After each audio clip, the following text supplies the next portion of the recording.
Hello दोस्तों, स्वागत है आप सभी का मेरे यूट्यूब चैनल में। क्या आपको पता है कि एंशियंट चाइना में 4 ऐसी औरतें रही हैं जिन्हें 4 ग्रेट ब्यूटीज या फिर विश्व सुंदरी का टाइटल मिला गया है।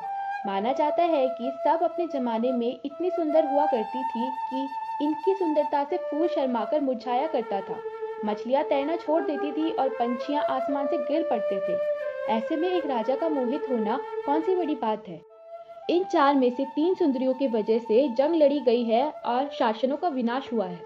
आज मैं इन्हीं में से एक ब्यूटी यंग गुइफे की कहानी सुनाने जा रही हूँ कि कैसे वो बनी द ग्रेट टैंग डायनेस्टी के डाउनफॉल का रीज़न। तो मूवी का नाम है लेडी ऑफ द सेंचुरी और कहानी एक रोमन एम्पायर से भेजा हुआ दूत सुनाता है। आइए सुनते हैं एक कहानी जो प्यार, राजनीति और विश्वासघात से भरी हुई है। ये कहानी है यंग यूहान की, जो बाद में बनी यंग गुइफे, एक ऐसी स्त्री जिसने चाइना की 4 सबसे खूबसूरत महिलाओं में गिना जाता है।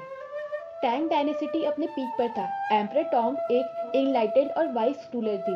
अपने रीजन में मिलिट्री पावर की जगह उन्होंने डिप्लोमेसी और डायलॉग को ज़्यादा इंपॉर्टेंस दी। उन्होंने रोम के इन्फ्लुएंस से सीखा कि एक एम्पायर की स्टेबिलिटी उसकी मल्टीकल्चर एक्सेप्टेंस और कल्चरल एक्सचेंज पर डिपेंड करती है।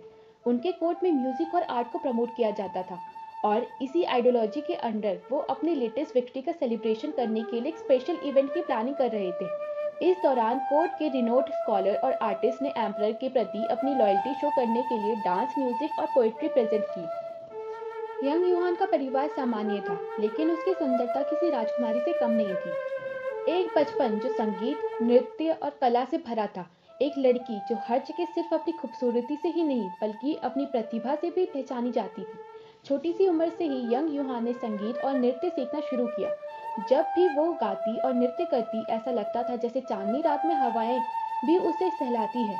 उसकी आवाज़ इतनी मधुर थी कि वीणा बजने पर ऐसा महसूस होता था कि स्वर्ग से संगीत गिर रहा हो।